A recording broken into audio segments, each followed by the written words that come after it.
Hi everyone, Peter here with dyslexiaconnect.com. Welcome to another episode of our dyslexia blog.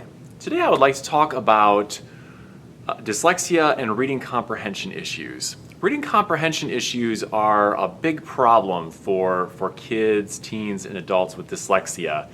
And as a result, this is something that we work on a lot with children and adults in our dyslexia tutoring program. It's something that requires a lot of work and help to get them to improve in that area.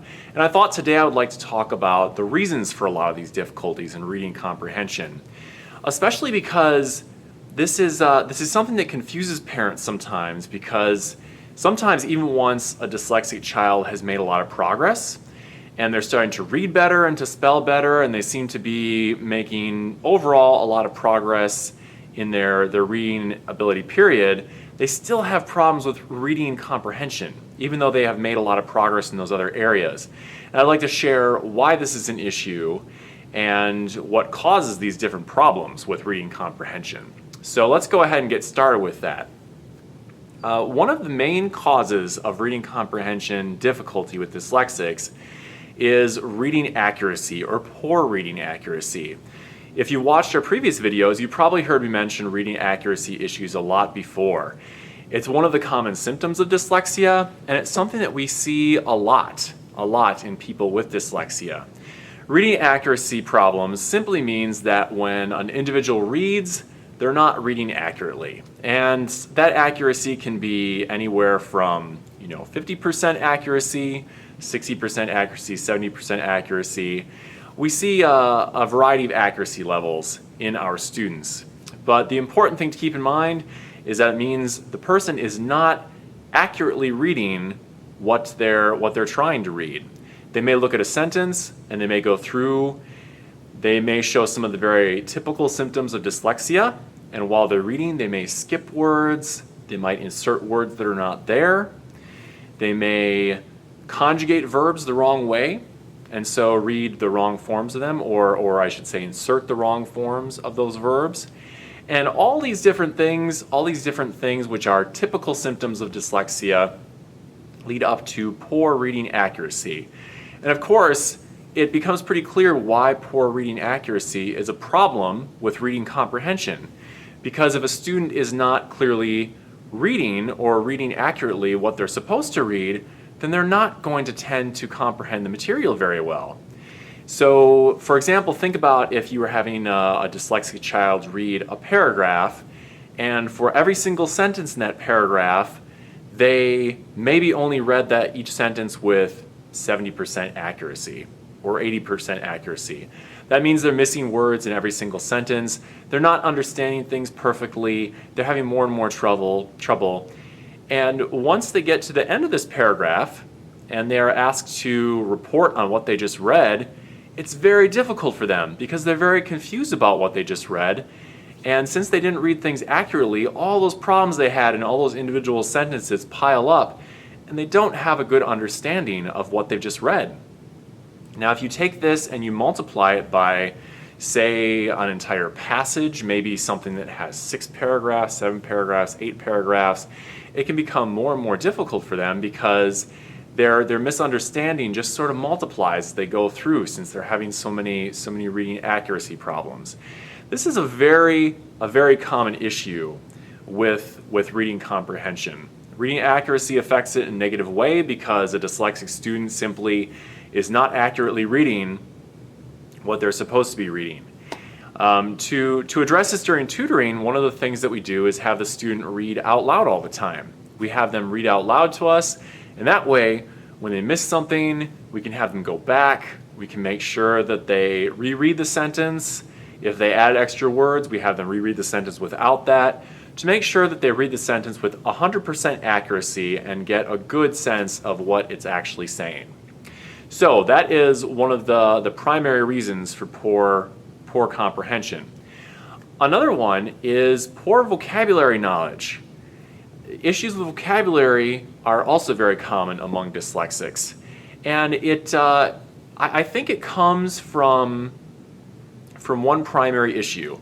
Typically, dyslexics, when they're growing up, they have not done a lot of reading because reading is very difficult for them. And again, we come back to the reading accuracy issue. If they're reading, they still might not be reading things accurately. They may be reading things with 60% accuracy, 70% accuracy, and so on.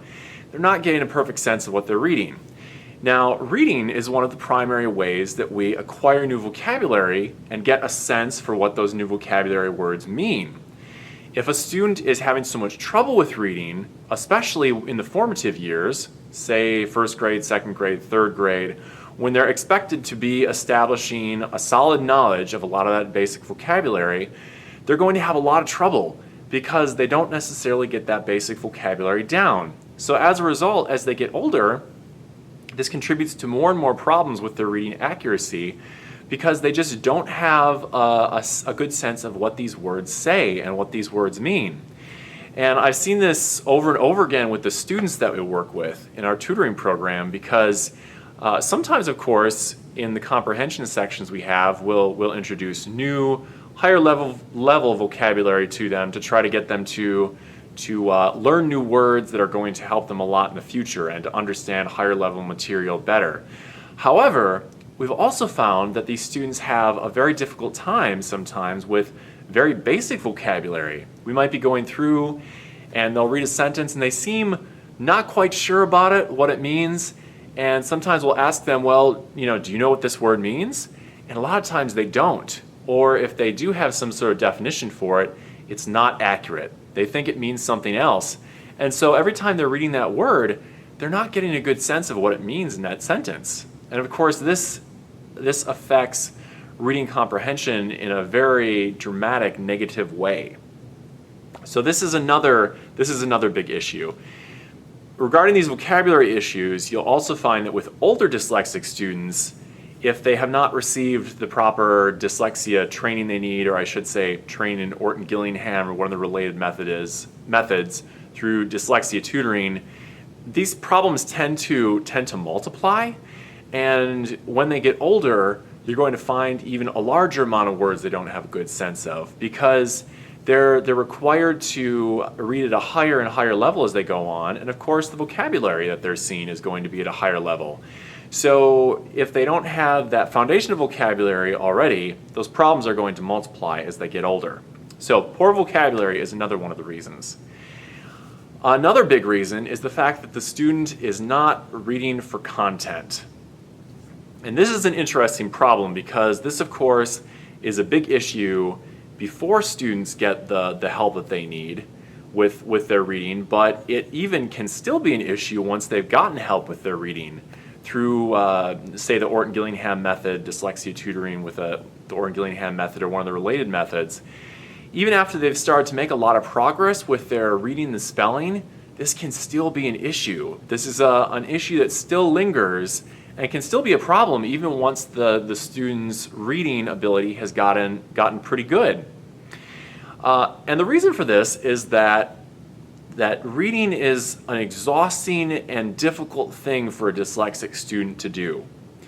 When they read, especially before they've gotten proper treatment for their dyslexia, it is an incredibly difficult thing for them to do. So as a result, they are focusing really hard on every single word as they go along and they read. They're working at decoding, trying to read things.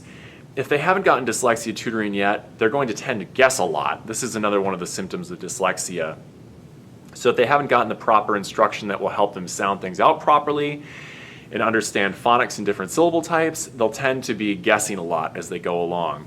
But either way, whether they're already in tutoring or this is before tutoring, reading is very exhausting for them. And as a result, they're going to sit there and they're going to focus so hard on the words they're reading, they're not going to be paying attention to the content of what they're reading. As a result, they may get through and say, oh, thank goodness, I got through that passage.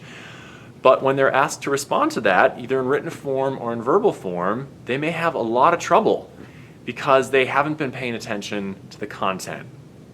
As I mentioned, this is something that you might even see with a student who's been in dyslexia tutoring for a while. They may have gotten to the point where their reading is actually getting pretty good and their reading fluency is decent, but they're still going to be having trouble paying attention to content. Now at this point, this is not due to the fact that they're not able to read well or that they're still really exhausted by reading.